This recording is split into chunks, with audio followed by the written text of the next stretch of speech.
ठीक, देखें। Good evening, स्वागत है आपका अपने यूट्यूब चैनल एक्सीलेंट एकेडमी। मैं हूं राजेश सर, आपके बीच लेकर आया हूं क्लास 9th में कुछ जिक्र हुआ था रासायनिक सूत्र फार्मूला का। हम क्या करेंगे, इसको प्रोवाइड करने का प्रयास करेंगे। देखिएगा, कह रहा है रासायनिक सूत्र जो है किसी यौगिक का रासायनिक सूत्र उसके संघटक का एक प्रतीकात्मक निरूपण होता है। डोर थोड़ा क्लोज कर दो। देखो, कह रहा है प्रतीकात्मक निरूपण होता है। तो रासायनिक सूत्र की जो विशेषताएं होती है उसे हम जानेंगे। पहली विशेषता यह होती है कि पहले रासायनिक सूत्र के संघटकों की संयोजकताओं का आवेश बराबर होना चाहिए। जो हमारा वो तत्व होता है उनके जो आवेश होते हैं, मतलब कितना आवेश ले रहा है, धन आवेश ऋण आवेश चाहे जो भी हो, अगर एक इलेक्ट्रॉन दे रहा है तो एक इलेक्ट्रॉन ले रहा है। ये नहीं कि एक ठो दिया तो दो ठो लिया, नहीं, वो जितने लेता है उतना देता है, ये चीज होना चाहिए। धातु एवं अधातुओं के यौगिकों की रासायनिक सूत्र की संरचना में हम सबसे पहले धातुओं को लिखते हैं, बाद में अधातुओं को लिखते हैं। इस कंडीशन के आधार पर हम आपको बताएंगे अभी कैसे होता है, ठीक ना। जैसा हम आपको बताए थे, जैसे यहाँ है सोडियम क्लोराइड में हम आपको बताए थे कि सोडियम बेटा धातु है, क्लोरीन जो है आपका अधातु है। तो इसमें पहले धातु लिखा गया, फिर अधातु लिखा गया। और ये लोग जो है एक एक इलेक्ट्रॉन बोला था ना कि कितना लेगा कितना देगा। तो सोडियम पे एक चार्ज होता है, क्लोरीन पे एक चार्ज नेगेटिव होता है, यानी ये एक ठो ये किसी को एक ठो दिया है या किसी से लिया है। लेने वाला ऋणी, देने वाला धनी, क्लियर है ना। इसीलिए एक धन चार्ज होता है, जो देता है वो धनात्मक, जो लेता है वो ऋणात्मक होता है। आगे देखेंगे इनके प्रॉपर्टीज जो है, नेक्स्ट वाला देखा जाए। कह रहा है कि हम क्या कहे हैं कि धातुओं को पहले और अधातुओं को बाद में लिखते हैं। कह रहा परमाणविक आयन के रासायनिक सूत्र में आने वाली स्थिति में इन आयन को कोष्टक में लिखते हैं। जो भी आते हैं उन आयनों को हम कोष्टक में लिखते हैं, और कोष्टक में लिखने के बाद रासायनिक सूत्र में आने वाली स्थिति के आयन को क्या करते हैं हम, कोष्टक में रखा जाता है। फिर संयोजकता अथवा आयन, उसके कितने आयन या संयोजकता क्या होता है अभी मैं बता रहा हूं। यहाँ पे जो संयोजकता होता है वह उसके कोष्टक के नीचे क्या कर दिया जाता है, कोष्टक के नीचे लगा दिया जाता है। जैसे हम कभी देखते हैं यहाँ लिखा, मान लो SO4 का थ्रायस हो, ट्रायस हो, जो भी हो उसके नीचे लिखा जाता है कि नहीं, ये लिख दिया जाता है। फिर कह रहा है कि रासायनिक सूत्र लिखने के नियम। रासायनिक सूत्र किस बेस पे लिखा जाता है? सबसे पहले तत्वों के परमाणुओं के चिन्हों को लिखा जाता है। कैसे लिखा जाए, जैसे हम मान लो तुम लोगों को एक तत्व है, कोई तत्व है, मान लीजिए आपका जल ही है। क्या है? जल। जल में हाइड्रोजन हो गया और ऑक्सीजन हो गया, लिख दिया दोनों लोग को। उधर दिख रहा है क्या? हाँ, तो यहाँ हाइड्रोजन हो गया, यहाँ ऑक्सीजन हो गया। अब बोला दो तत्व हम लिख दिया। कहा सबसे पहले तत्वों के परमाणुओं के चिन्हों को लिखते हैं, हमने चिन्हों को लिख दिया। फिर बोला अब इन चिन्हों के नीचे इनकी संयोजकता लिखते हैं, इनकी संयोजकता। पहली बात तो संयोजकता कहने से हमें संयोजकता जानना जरूरी है। क्या जानना जरूरी है? संयोजकता। ये ऊपर की पॉइंट जो है मिटा दे रहा हूं, इसके बाद यहीं पे आपको संयोजकता निकाल के दिखा दे रहा हूं। संयोजकता किस बेस पे निकालेंगे आप लोग देखिएगा ध्यान से। कह रहा है कि सबसे पहले हम इसको क्या करना होता है, संयोजकता लिखा जाता है। संयोजकता होता क्या, पहले ये जानना है। तो पहले हमको एक तरीका पता होना, इलेक्ट्रॉनिक विन्यास कैसे करते हैं पहले देखेंगे। जैसे मान लीजिए कोई चीज ले रहा हूं आपको, जैसे उसमें दिया ऑक्सीजन, पहले आप लोग को एक तरीका जानना जरूरी है। देखिए ये 1s 2s 3s 4s 5s 6s 7s तक लिखेंगे तो एफ ब्लॉक तक पहुंच जाता है। हमारे कक्षक होते हैं SPDF। तो यहाँ देखेंगे इधर से एक स्थान छोड़ेंगे, इधर से एक स्थान छोड़ेंगे, यहाँ लिखेंगे 2p 3p 4p 5p 6p, दोनों से एक स्थान छोड़े, इसको मिटा दो। इधर से भी एक स्थान छोड़े, इधर से छोड़ो। अब S हो गया, P हो गया, D हो गया। अब D लिखेंगे 3D 4D 5D, दोनों ओर से हो गया एक एक स्थान। इधर से एक स्थान, इधर से एक स्थान छोड़ेंगे, पहुंच गया F बच गया। क्या बच गया? F। अब देखो ये कैसे चलता है क्रम। पहला क्रम ये चलता है, फिर इधर से आकर के ये चलता है, फिर दोबारा ऐसे आता है, इसको और इसको लेकर चलता है, ठीक ना। ऐसे क्रम चलता है, ये जाएगा इधर से, ये चलेगा, ये चलेगा, ये क्रम चल रहा है इनके इलेक्ट्रॉन विन्यास का। देखो इसको D वाला हो गया, फिर 4p हो गया, ऐसे ये क्रम चलता है। इस आधार पे हम जो है आपको बताएंगे अभी। तुरंत संयोजकता निकालना इतना बहुत आसान है, ठीक है ना। आप लोग देखेंगे समझ में आएगा। देखिए इस प्रकार चलता है एक क्रम। अब इस क्रम के आधार पर कहेंगे सर क्या आप लिखे हैं, बात बताएंगे तब तो। देखो बेटा यस में अधिकतम, ध्यान सुना, यस में अधिकतम कितने इलेक्ट्रॉन होते हैं, 2 थे। कितना अधिकतम 2 थे, कम से कम 1 थे।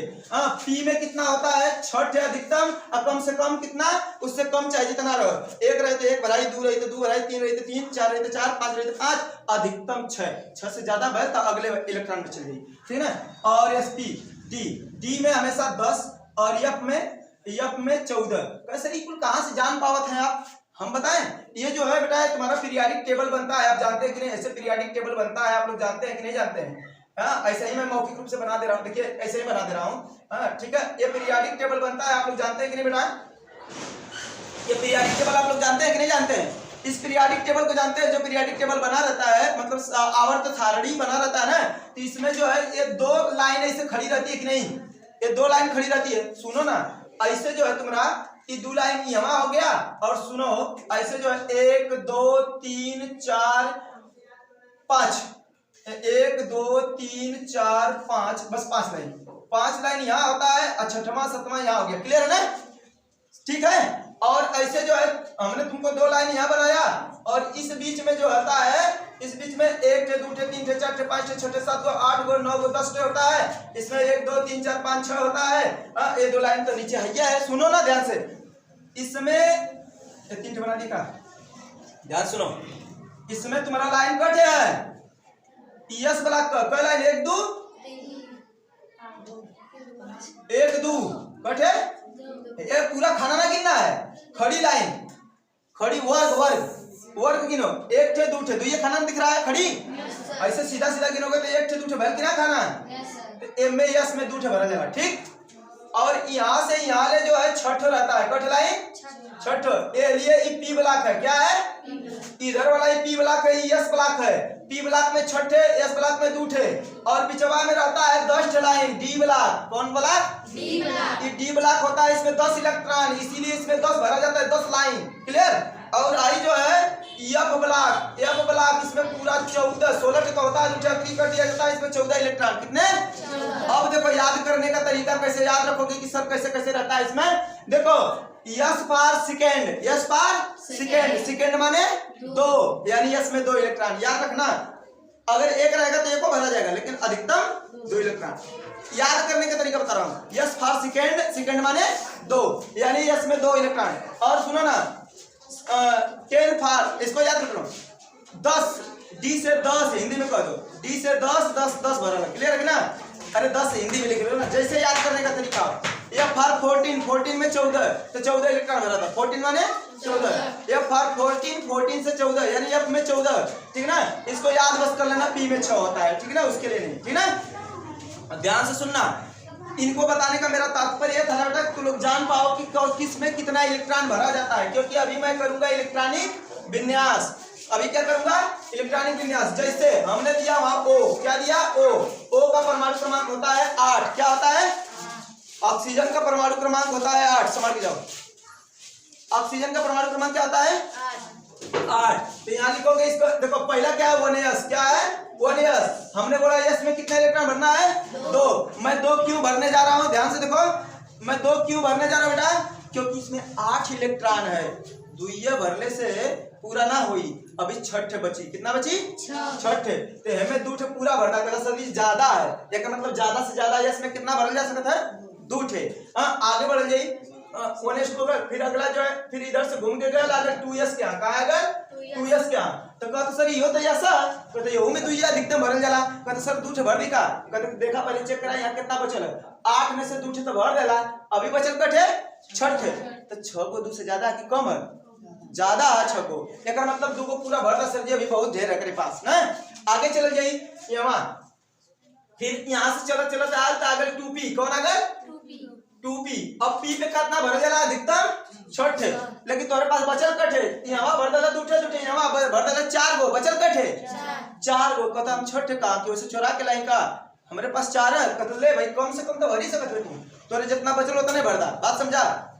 तो अरे घरे भैल है इसमें दौरी, क्या भैल है, हाँ दौरी भैल है ना, तो गेहूं ढुवाई हो रहा था ना, गेहूं को ढोना है, तो सभी लोग मिल करके एक बड़ा बोरा लाया एक छोटा बोरा लाया ना, तो सोचो ऐसे इमेजिन करो कि मान लो एक बच्चा जो है दौड़ दौड़ के 2 किलो का पूरा ही ला रहा है ना, तो करो उसका वो लाएगा तो उसका पूरा तो भरेंगे ना, इन्होंने तो एक मुट्ठी डाल देंगे, ले भैया तुम्हारा भर दिए है ना, 2 किलो भर दिए लेकर गया।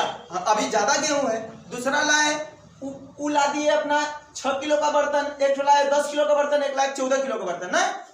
तो जैसे जैसे लोग आ रहे हैं वैसे वैसे भरा जा रहा है। तो सुनो ना, लास्टवा में जब ये आया 6 किलो वाला बर्तनवा ना, कह अरे यार पूरा भरा, तो कहाँ से भरी, गेहूँ खत्म हुई है, गेहूँ खत्म हो गया तो 2 किलो भरा, उसको ले गया तो बचा हमारे पास 4 किलो, तो का 4 किलो हुआ फेंक देंगे, उसको उसी में भरेंगे ना 6 किलो वाले बर्तन में, उसके 6 किलो वाले बर्तन भर दिया। तो कहा था कि जितना कम रही वो भर सकता था, लेकिन ज्यादा से ज्यादा छठ है, अगर उससे ज्यादा रह तब आगे बढ़ती जा, उससे ज्यादा भरे के रहता है हमें फिर बढ़ती जाए आगे। क्लियर ना? ठीक है, इस प्रकार इसको भर दिए। तो सुनो ना, इसको ऐसे लिखो, एक गिनती एक जगह है ना, एक जगह तो 2 इलेक्ट्रॉन, 2 हो जाए तो दोनों की जोड़ दा, एक में कितना 6, कितना इलेक्ट्रॉन होगा, ध्यान से सुनना, ये बाहरी कक्षा में उपस्थित इलेक्ट्रॉनों की संख्या कितना है 6, बाहरी कक्षा में उपस्थित इलेक्ट्रॉनों की संख्या कितना है 6 है। तो सुनो ना, ये संयोजकता नहीं कहलाएगी, ध्यान से सुनना मेरी बात को बेटा, संयोजकता 4 तक खुद होती है, कितना तक 4। आज आप लोग नहीं पढ़ेंगे चलेगा, लेकिन आज समझा देने दीजिए, ठीक है। संयोजकता 4 तक होती है, कितने तक होती है 4 तक। ध्यान सुनो, करा एक यहाँ रहा तो यह संयोजकता हो, 2 रहा तो यह संयोजकता रहा, 3 रहा तो यह संयोजकता, 4 रहा तो यह संयोजकता, लेकिन एक बाद अगर 5 भी हो तो संयोजकता ई ना होई, संयोजकता बदल जाई। कैसे? सूत्र लगी 8 माइनस n वाला, कौन लगी 8 सर काहे 8 लगौला, क्योंकि यहाँ भरे वाला कक्षा का संख्या 8 होले, सूत्र चलेला ऐसे 2n स्क्वायर, का चलेला 2n स्क्वायर। सर n का जहां n बराबर 1 2 3 4 कक्षक चलेला ना, तो कहते सर अगर n का मान 1 रखा जाता है, 2 गुणे पहली कक्षा अगर हमके भरे के है तो स्क्वायर कर बाद 2 1 का स्क्वायर 1 का होई 1, यानी पहला में 2 भराई और दूसरा में सर कितना भराई 2 गुणे, अब ये 2 भरा तब ना समझ में आई 2, तो 2 गुणे 2 दूना के 4 4 दूना के 8, दूसरा में कितना भराई 8, तो यहाँ 8 ना यहाँ 6, उसमें कितना इलेक्ट्रॉन की कमी है 2 इलेक्ट्रॉन कमी है, ओकर संयोजकता 2 कहलाई, ठीक है। जितना की कमी है तो कहते एक सूत्र वैसे लगावत लगा 8 माइनस n वाला, तो 8 माइनस n मतलब 8, n कौन है जो बाहरी कक्षा में उपस्थित इलेक्ट्रॉनों की संख्या, तो यहाँ 8 माइनस बाहरी कक्षा में इलेक्ट्रॉन 6 इलेक्ट्रॉन घटाओ जिनका हुई 2, यानी एक संयोजकता का हो गई 2।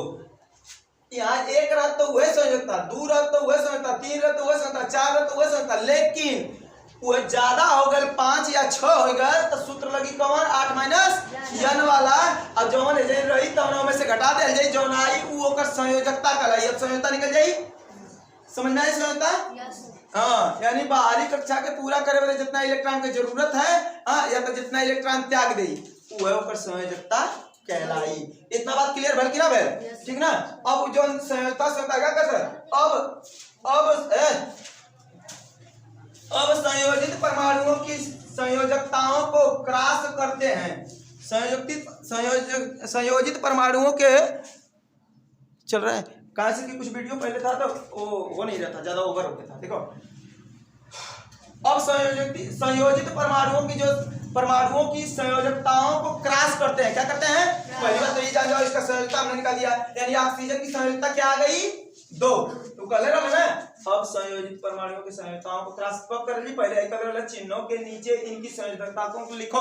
तो बताओ ऑक्सीजन की संयोजकता 2 था तो नीचे लिख देनी, ठीक है। हाइड्रोजन की संयोजकता निकाला, हाइड्रोजन का परमाणु क्रमांक 1 होला, एक लिखिए 1s1, मतलब सर 2 लिखे करा लेना s पे, और ओकरे पास हिले ना एक न भरी, कम से कम भर सकत है, अधिक से अधिक 2 भरी, उससे ज्यादा ना।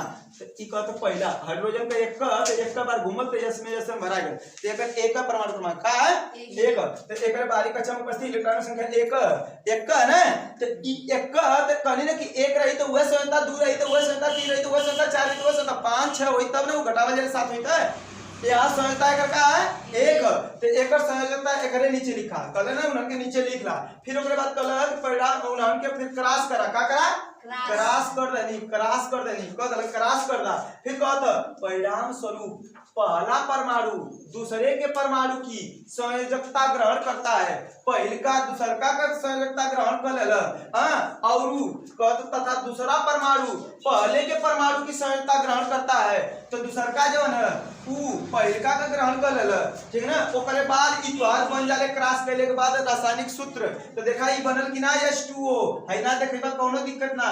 ई का बनल द्वार रासायनिक सूत्र केकर जल कर, केकर बनल जल कर। ई बात समझ में आइल कि ना तो लोग के? Yes sir. टोटल समझ में आई? वही के कहले वाला रासायनिक सूत्र। अब कैसे बनल? ए नियम पे। आई कुल नियम कहां से आयल? इस संयोजकता वगैरह पढ़ लिया लो। अब कितना इलेक्ट्रॉन त्यागल जाला, कितना इलेक्ट्रॉन ग्रहण कर जाला, वही के ओकर संयोजकता कहल जाला, ठीक है। याद रही, कोनो दिक्कत ना ना। एक चीज और जाना, इहो जान जी वाले तो से केहू पूछ दे कि ऑक्सीजन बतावा है, ऑक्सीजन किस आवर्त का किस आवर्त में पड़ता है। तो ऑक्सीजन जो है ना तो बड़ा जो है किस आवर्त में पड़ता है, तुमको चार्ट देखने की जरूरत नहीं है। यहाँ आपको जो है ये देखने की जरूरत है, लास्ट वाला का देखने वाली जरूरत है, लास्ट में। तो बोलेंगे ऑक्सीजन जो है पी ब्लॉक का तत्व है। किस ब्लॉक का? पी ब्लॉक का तत्व है। सर कैसे पता है आपको? तो सच में दिखाइए। तो ये जो है ऑक्सीजन इस चार्ट में हम दिखाएं आपको, अगर संभव प्रयास। ये चार्ट आप देख पा रहे हैं, तो यहाँ है आपका ऑक्सीजन। क्या है? ऑक्सीजन। तो मैं बोला ये वाला लेनिया पी ब्लॉक वाला का वाला पी ब्लॉक, यानी छठे जो उन्होंने पी ब्लॉक होना, तो वही जो मिलल है यानी ये पी ब्लॉक है। क्लियर ना? पी ब्लॉक हो गया। अब तो सर कौन सा वर्ग है उसका, कौन सा समूह है, इतना डीप तुम लोगों को 10 मिनट देंगे, टेंशन मत लो, है ना। आवर्त मतलब लाइन कौन सा है सर? ऑक्सीजन की लाइन दूसरी है। कैसे जान पाए सर? ये पिछवा जो दिखा था वो दूसरी है। कहाँ है? या तो पे बता दे, 1 2 इस पे दूसरा आवर्त मतलब ऐसी पट है, पट वाली लाइन या कौन है? दूसरी है। क्लियर ना? और ये चीज पूछ रहा वर्ग कौन है सर? वर्ग तो घटा के निकाले हम लोगों ने, तो सेकंड बी में है भाई। ये सब हमें याद कर लेंगे। इस बेस पे 10 में तुम लोगों को डीपली पढ़ाएंगे। अभी 9th क्लास में हो, इतना काफी है। और इसी आधार पे तुम लोग पढ़ लेना। और कभी भी कोई भी चीज तुम लोगों के लेवल का जो है 9th लेवल का जो साइंस है, फिजिक्स हो या केमिस्ट्री हो या बायोलॉजी हो या एनीबॉडी कोई भी सब्जेक्ट हो, से मन से पढ़ लो। 10th में तुम्हारे लिए बहुत आसान होगा, बहुत ज्यादा डिफिकल्ट नहीं होगा। लेकिन नहीं पढ़ोगे तो बाद में पश्चाताप करोगे। तुम लोगों का जीवन पढ़ने के लिए स्टूडेंट लाइफ बार बार नहीं आता है। जिसके घर में जो बड़ी दीदी होंगी, बड़े भाई होंगे, जो अंकल वगैरह होंगे, बुआ वगैरह होंगी, वो लोग अब पश्चाताप करते हैं, यार हमने नहीं पढ़ा, बड़ा पछताता हूं ना, ऐसा कहते हैं लोग ना। तो ऐसा तू लोग कभी जिंदगी में मत कहना, तू लोग अभी पढ़ लो, ठीक है? ठीक है, तो तब तक के इतना आप लोग को बता दिए, और बाकी जो है अगले दिन बताऊंगा। तब तक के लिए नमस्कार, धन्यवाद। और आप लोग जो है अगर चैनल पे नए हो तो चैनल को क्या करेंगे? सब्सक्राइब करेंगे, लाइक शेयर करना ना भूलेंगे, बेल आइकन को दबाइएगा, ठीक है? जरूर से दबाइएगा। हाँ।